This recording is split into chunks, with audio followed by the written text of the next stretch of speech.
Hello, I'm Clark Crawford, and welcome back to the latest edition of Clark Crawford Sports. On today's episode, it's going to be a little different, throwing you and my fans, everyone on YouTube here, a curveball. We're going to be talking the Astros trade deadline moves. No series preview and series recap, what I normally do on my channel, but it's mostly just the trade deadline talk, as I have not given my analysis here on my YouTube channel, just a little discussion about it, along with the roster moves that come with the trade deadline because, well, the Astros shipped a couple players out, and that means you have some new guys who are on the roster. So I'm here to talk about it here and now. And, well, we're going to get started right here with that. If you haven't heard yet, you maybe live under a rock or, you're slow getting to it. But, hey, that's what I'm here to talk about. The Astros had two trade acquisitions, one on Monday and one on Tuesday, as Tuesday by 5 p.m. Central was the MLB trade deadline for 2024. And the Astros made two acquisitions. They got left-handed pitcher Yusei Kikuchi from the Toronto Blue Jays and left-handed pitcher Caleb Ferguson from the New York Yankees, and both of them are on the active roster and reported to the club as of Wednesday. To make room for the two acquisitions, the Astros, unfortunately, one roster move I dislike, and the other, of course, we're all going to love and we rejoice. The first one is, as you can see on the screen, Seth Martinez, unfortunately, is a roster casualty as of right now. He's been optioned to AAA Sugarland. He struggled a little bit as of late. Hopefully, Seth Martinez maybe get a little rest. I know he's working up there on innings in the relief corps. Hopefully, maybe in a couple weeks, he'll be back after some rest and a couple of outings to sharpen his fastball and his other pitches, because he hasn't been the best as of late, but he's been, at least in my opinion, your second or third best reliever for most of the season. And then, of course, the other roster casualty is Rafael Montero was designated for assignment. This is as of Tuesday, and he is currently on waivers right now. Sometime by the end of the weekend, we'll know if Rafael Montero was claimed by another club. But the Astros' plan is, if Rafael Montero is not claimed by another club, he will be sent to AAA Sugarland. And the Astros are hoping that they can do that because they want to give him one more chance, as they did with Jose Abreu. Astros, well, this was the first trade they made. They acquired Yusei Kikuchi, as I mentioned. This was on Monday. And here's the trade values. I found it on Twitter. One of the pages I followed. It's not 100% accurate, but this is how they proposed everything. And, well, the Blue Jays send Kikuchi, who has a 4.9 surplus trade value, and the Astros sent Jake Bloss, Joey Loperfido, and Will Wagner. Now, it sounds like a much more lopsided trade than it seems. As you can see, the trade values, the deal is rejected by their model as just trading Bloss for Kikuchi, which was the first reported deal, seemed like an overpay, and the Astros have lost Joey Loperfido and Will Wagner, a minor leaguer, the son of Billy Wagner, who is 26 years old, in the deal as well. But I'm here to tell you, yes, the Astros did overpay. I'm not going to sit here and say the Astros did not. And my first initial overall reaction was, well, this is a massive overpay, and what in the you-know-what are the Astros doing? But here's the thing. This is why I waited till Friday to record this video before the Astros versus Rays series, which begins tonight, and I'll have my regular Astros videos coming back out on Monday for the Astros versus Rangers series. So I've had a few days to break it all down, and my first initial reaction is I'm happy the Astros made a couple of moves, but unfortunately I'm upset because at the same time they did not upgrade the first base position, and I know their cap situation is probably the main reason, because the Astros are close to that second tax threshold and they did not want to exceed it or hardly exceed it, come as close as possible to not exceeding it. So my initial reaction is I was dumbfounded by how much the Astros front office overpaid to acquire Yusei Kikuchi. As I showed you the trade metrics, that everywhere, every analytic number, whatever you want to call it, shows the Astros overpaid for Yusei Kikuchi, and they did. But I'm here to talk you off a ledge because here's the thing. Joey Loperfido, yes, the Astros gave him up, but most Astros fans, I would say I was up and down with Joey Loperfido. I did love having him here. I want to state that for the record. I thought he was solid here, but a lot of Astros fans are acting as though, and they have over the past 4 or 5 days now, that Joey Loperfido was the next great Houston Astro. Joey Loperfido is already 25. He'll be 26 soon enough, and he just made it to the major leagues. Now, that's not a knock on Joey Loperfido. Just making it to the major leagues is one heck of an accomplishment. But at the same time, let's not act like Joey Loperfido is the next Astros great. He should be put on an Astros Mount Rushmore. Let's slow down a little bit. The guy deserves credit. He made the major leagues, but Joey Loperfido, if I'm being honest, and I'm going to be because this is my YouTube channel and I'm here to state the facts and give my opinions, Joey Loperfido projects to be a fourth outfielder in the major leagues, which that seems to be pretty on par. And also, the thing with Joey Loperfido, not to just knock on him, but it's the truth, he struck out this season nearly 40%. And in his first game with the Blue Jays, which was Wednesday, he went 1 for 5 with 2 strikeouts. So that's right on par with, in 5 at-bats, he had 2 strikeouts. That's right at a 40% strikeout rate. So I'm wishing the best for Joey Loperfido, but Joey Loperfido was probably going to be a 4th/5th outfielder for the Astros for probably years to come. He would get some starting chances, don't get me wrong, because the guys need days off. But I don't think he was going to come and be the savior, lead the Astros to 5 World Series or even 1 or even 2. Now, maybe he could contribute to a World Series club. But I'm here to talk you off the ledge. It's not the worst trade acquisition of all time, which some people were thinking the worst trade acquisition in Astros history. It's not. It is what it is, and he's gone, and we just have to accept it. The second part of it is Jake Bloss. So the reason the Astros traded Jake Bloss, and I know it's a little bit of a loss, but at the same time, I know loss, Bloss, it's kind of, they go together. But at the same time, Jake Bloss is, his clock for his arbitration and everything had already started.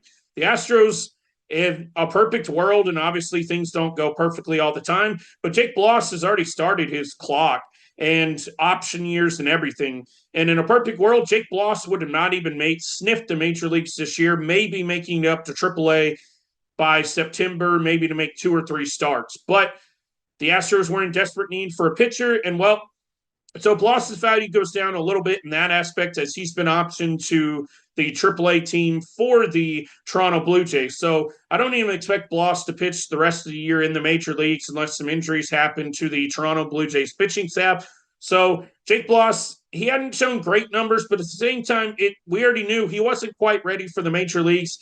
And as for the 2024, which is what the Astros are looking at, Yusei Kikuchi is an upgrade over Jake Bloss because he's going to slot right into the Astros rotation. And as I'm recording this video on Friday, Yusei Kikuchi, guess what? He pitches tonight for the Astros. I'm going to be locked in on that game, and we'll see if y'all are locked in as well to see how Kikuchi pitches. And hopefully he pitches well for the Astros because he's had some moments throughout of his career, which I'll get to here in a few minutes. But Yusei Kikuchi is a better starter than Jake Bloss. That's why the Astros made the move. Bloss is probably slated to be, at best, a number 3 starter in a rotation, but his ceiling is more than likely going to be a number 4 or a number 5 starter. And he's already started his clock of major leagues to minor leagues before you have to pay him. I know that's a big thing within the major league system of you don't want to call a guy up too quickly, and his arbitration clock has already started, and one of his option years has already gone as well, because those are highly important as well for Major League Baseball clubs. And then the last piece of the deal, Will Wagner.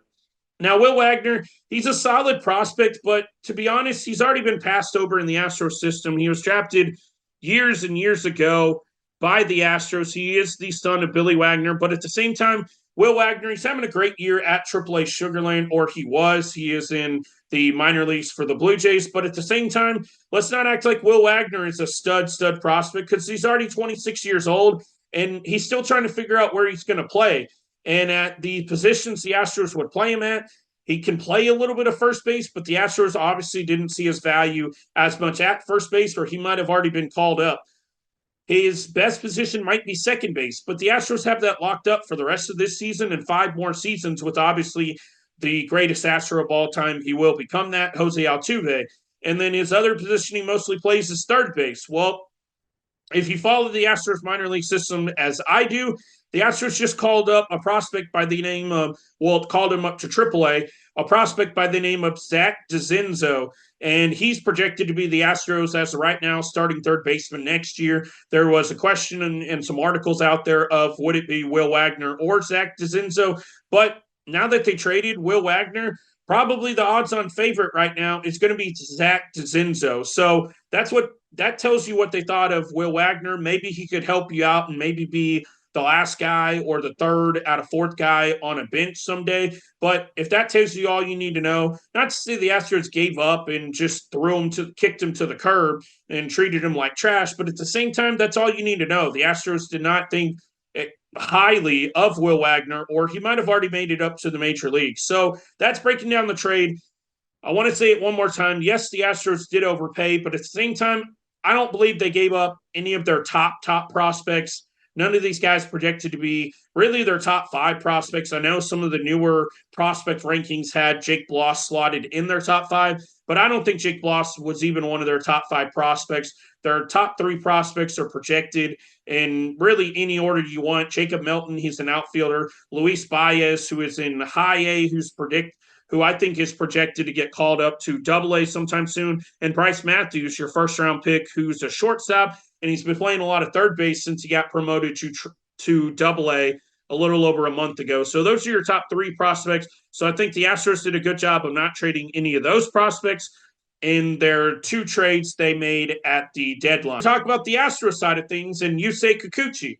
Now, Yusei Kikuchi, he's got his career numbers here as I'm going to pull up for you, and you're sitting here thinking, probably scratching your head, well, it's Kikuchi time in Houston, and there's nothing we can do about it. Now, his best season numbers-wise probably came last year, where he had an 11-6 record, a 3.86 ERA in 32 starts, and 167 2/3 innings. And, well, Yusei Kikuchi, he's a solid pitcher. Now, his numbers don't always show everything that there is, but Yusei Kikuchi, the one thing I like about him most, and I think why the Astros acquired him, he's, for the most part, always been a low walk pitcher. He only has 30 walks on 115 2/3 innings pitched so far this year, and I think they can get his strikeout numbers up, which he's got 130 and 115 2/3 innings pitched. So he's averaging way less than a walk per inning, which is good.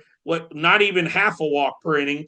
And then, of course, he has 130 strikeouts, which is more than a strikeout per inning. Yes, he's 4-9 with a 4.75 ERA, but Kikuchi's first 10 starts on the year were phenomenal. He had under a 3 ERA, and he was pitching his tail off, having the best stretch of his career. And obviously, his last 12 starts have not gone as well. But the Astros see Kikuchi as a left-hander who obviously can help them more than Jake Bloss for the rest of the 2024 season. And a little bit more about Kikuchi. As I showed you his career numbers and his 2024 numbers, he's a left-handed pitcher who can ramp his fastball up to 97 or 98 even miles per hour, and the Astros really like that aspect of his game. They're hoping to use his fastball more effectively, along with his slider, and get his changeup usage up as well. The Astros did this same thing with Ronel Blanco. As many of you may know, Ronel Blanco throws his changeup more than he ever has in his major league career or his minor league career, and his numbers have obviously proven and shown he's having a breakout season. So the Astros are hoping to use Kikuchi in the same way, and it's expected his changeup is going to be thrown more to throw hitters off, throw that 85 to 88 mile an hour changeup, and then follow it up, pull the string on some hitters, and then follow it up with the 97, even up to 98 mile an hour fastball to get the hitters to focus more on their off speed, and then to catch them off guard with a few more changeups and then ramp a 98 mile an hour fastball in there to fool some hitters. The fastball sometimes, if you can throw that changeup and make it effective, can also feel a little faster than it really is. And hitters think, man, is he throwing 100, 101, 102 when it's really 96 to 98 sitting at the tops of his fastball. So that's just a little insight on Yusei Kikuchi of what I think the Astros are going to expect from him as well. The Astros weren't expecting that they were going to have to go this deep into the, everything going on this season with all the pitching injuries, as we know. Christian Javier's out for the year. Verlander's hurt. Urquidy never pitched for them this year. And, of course, waiting on Luis Garcia, waiting on Justin Verlander to come back. And then, of course, the Lance McCullers debacle, which is just a headache. It always is going to be through the rest of his Astros career as he's under contract for 2 more seasons after this at $17.5 million. So the big question I have for everyone else out there, and the big question that I'm still wishing we could get answered that we're never going to know for the 2024 Astros, and really since 2023 and however long Dana Brown is going to be here as GM. And the question that I have is Dana Brown being handcuffed by Jim Crane? And what I mean by that is Jim Crane the one really pulling the strings, telling Jeff Bagwell to make this move? And I know a lot of people are pissed off at Jeff Bagwell, and they think that's like Lord Voldemort right now. If you watch the Harry Potter movies and read the books of, hey, everyone hates him right now. And, well, I don't know. I'm not so much on the Bagwell hate train. I know he made the bad signing of Rafael Montero, and he was involved with that and the Jose Abreu signing. But do we really know who was pulling the strings then? And obviously the Astros front office receives the grade of an F for the past 2 years, other than maybe Dana Brown. Maybe he gets a C or a C plus, because before he got there, some of these bad moves were made. And Dana Brown, I think, has started to replenish the farm system. So I'm a little higher on Dana Brown than any of the other front office people. But seriously, is Dana Brown being handcuffed by Jim Crane? Because if you watch Dana Brown in the press conference, it almost seems that Dana Brown wasn't, obviously he's going to say the right things in front of the camera and everything, but was Dana Brown pressured into making that big move for Yusei Kikuchi? And I mean big move as in it was the biggest move of the 2024 deadline for the Astros, but he didn't seem the most thrilled for the trade, as, he probably knew the Astros gave up way too much and overpaid, but was he pressured into saying, hey, we've got to make a move, this is the cost? And did Jim Crane just say go for it? Because obviously the Astros want to win one more World Series. So that's my big question. I may be way off here and everything, but did Jim Crane pressure Dana Brown into making that move?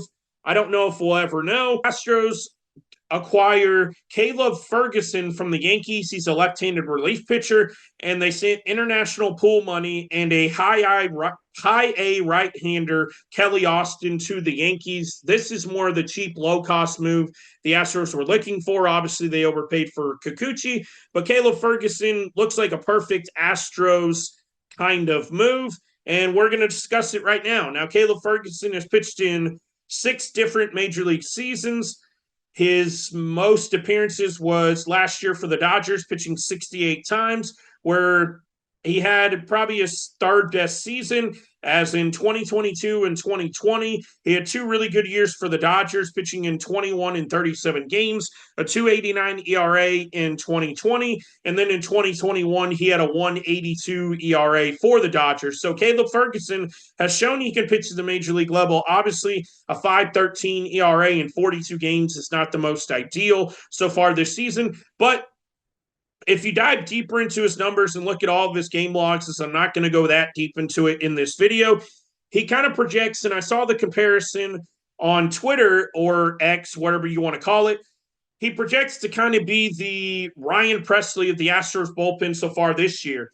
Caleb Ferguson's had dozens of great outings so far this year, but when he has a bad outing, he typically gives up 2, 3, 4 runs. So Caleb Ferguson has actually been better than what his numbers have shown so far this year. Astros DFA'd Rafael Montero, and as Chandler Rome reports here on Twitter, one of the guys I follow a lot and closely because he's really good and provides all the credible news you need to know, Rafael Montero was in his second year of a 3-year, $34.5 million contract he received while Jim Crane ran the Astros Department of Baseball Operations. During the winter of 2022, he has a negative .4 B-WAR after signing the deal with an 85-plus ERA. Now, as I mentioned earlier in the video, Rafael Montero is expected to accept a AAA Sugarland assignment if he clears waivers, which I would think with how bad Rafael Montero has been so far this year, that, well, he would probably end up in AAA Sugarland. And just as Jose Abreu got a second chance Rafael Montero is likely to get a second chance as well later on this season, maybe sometime in September. And the last of the Astros roster moves who takes Joey Loperfido's spot on the roster, and that's Pedro Leon. Now, Pedro Leon finally made it to the major leagues after he signed with the Astros in January of 2021, where he rapidly rose in the system up to AAA Sugarland. He was projected to be an everyday center fielder as he rapidly rose and was predicted to be a rising star with the Astros, though Leon spent nearly 3 seasons at AAA for the Astros. And, well, he's 26 now, finally getting a chance to play in the major leagues. Pedro Leon finally making his journey to the major leagues. And the Astros are hoping with trading Loperfido, as Leon's been blocked in the system for quite a while now. I had speculation, would Leon be traded? But obviously he was not. And now he's going to make his debut. From what I've seen, the floodgates are finally open, and it is expected he will make his debut tomorrow, which is Saturday. As now with the lineup out as of Friday, I'm recording this on Friday afternoon, that Leon is not in the lineup yet again, which I think is a mistake. Let the kid play over guys like Chaz and Mauricio Dubon, or even sometimes over Jake Myers, all guys who have struggled either most of the season or a ton recently. So that'll take us to Pedro Leon in his minor league career of kind of why Pedro Leon has been called up. And Pedro Leon, well, he's having a really good year at AAA Sugarland, his best in the minor leagues since the Astros signed him. He hit 228 in 2022 at Sugarland, 2023 244, and then this year he's up to 297 with 19 homers and 74 RBIs. He's also stolen 23 bases and a 377 on base percentage. I know numbers don't mean everything. And of course, he has 111 strikeouts. He's kind of another high strikeout guy like Joey Loperfido, but I think he makes more contact than Loperfido, and he's not just a boom or kind of bust as Joey Loperfido had been so far. I know a lot of people aren't going to be kind to that take, but it's kind of true. Loperfido's made a bunch of nice catches, but at the same time, he has struck out at a more than an alarming rate so far. Maybe the stolen bases can help the Astros as well. At least as another speed option off the bench, which the Astros really lack most games. They don't have a ton of, your former Jake Marisniks or Cameron Maybin or, Jarek Fisher, guys like that off the bench who can come in and grab you a quick base. I know there's a few more I'm missing over the Astros, great era since about 2015. But nonetheless, Pedro Leon, welcome to the big leagues. Can't wait to see you play, which is expected to be on Saturday. And I'm excited as anyone. He's going to get a chance. I'm sad Joe Loperfido is gone, but hell, that's the cost of doing business in the major leagues. The Astros are trying to win right now. And like I said, the only thing I'm upset about now is John Singleton is your everyday first baseman, probably 90% of the time through the rest of the year. I wish him the best, but I don't have high expectations. I mean, he's exceeded expectations, but I mean, the expectations with how bad Jose Abreu were already so low. It was kind of hard not to, unless you were worse than Jose Abreu, to exceed expectations. So that brings us to 2 quick little updates on Astros pitchers before I go here and sign off on the latest edition of Clark Crawford Sports. And that is Luis Garcia. In the last hour before I recorded this video, we got some breaking news earlier, like I said before I recorded this video. Luis Garcia has some elbow soreness as he was scheduled to start a rehab assignment on Sunday, which that would have been some breaking news as well, but that won't happen. I think it might be time to pump the brakes and shut Luis Garcia down for the season, as this is now the second known setback, because within the last month, he was on a rehab assignment, and they had to pull him back from that. And now Luis Garcia has elbow soreness, so I think it's time to let Luis Garcia stop throwing for a month or two, probably about 2 months until after the season's over. Let his arm heal up, then get him back on a throwing program for the offseason and get him ready for opening day 2025. I think that is the best case scenario for Luis Garcia. That's my thoughts and opinions. I think you need to shut him down for the rest of the year. That's just what needs to happen. And then Justin Verlander, the other update, the other starting pitcher who you're hoping can come back this year. Justin Verlander will throw a live batting practice on Sunday. If that goes well, Verlander will then go probably about next Thursday or Friday, maybe Saturday, on a rehab assignment, probably likely at Sugarland or Corpus Christi, whoever is home. I believe Corpus is home this next week, so I could very well see Justin Verlander being sent there, as he will need more than one minor league rehab start, according to Joe Espada. So maybe some good news there. If Verlander's live BP goes well on Sunday, we have some potential good news coming up. But that means Verlander is projecting probably right around August 20th, August 24th ish to be back with the Astros. I mean, you need 15 to 20 days on a rehab assignment because you're going to pitch a couple of times. And also, he's not going to throw that bullpen until 2 days from now. And then also, he wouldn't start at least one rehab start till about the 8th, 9th, 10th of August, maybe 11th. And then the next rehab would come probably the 16th, 17th, 18th, right around there, and then maybe back with the Astros after 2 rehab starts. So late August, if all goes well for Verlander, we can stop guessing on Justin Verlander if he has no setbacks from now until then. And then the last thing to share is it's a little tidbit from Brian McTaggart, as he is like the king of tidbits.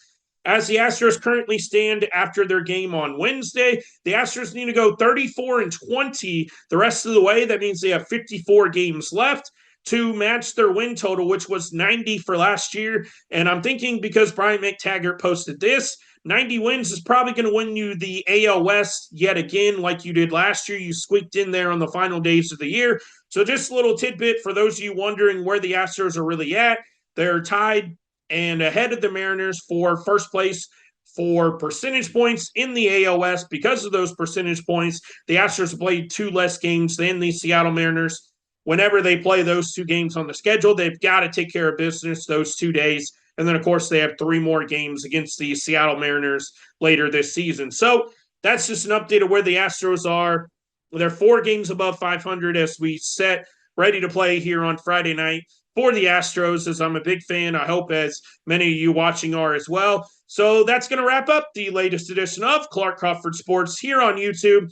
Thank you all for watching. I hope you enjoyed my latest Astros update, kind of throwing you a curveball, changing things up a little bit, giving my trade deadline thoughts, as I'm sure many of you were eager to hear what I had to say, the latest update on the club. So here it is. I hope you watch, hope you like the video down below, comment, subscribe, and I'll see all of you in the next edition of Clark Crawford Sports, wrapping up the Astros versus Rays series, which is this weekend. And then, of course, your Astros versus Rangers division rivalry, battle of the silver boot, the whole 9 yards, the series preview on Monday.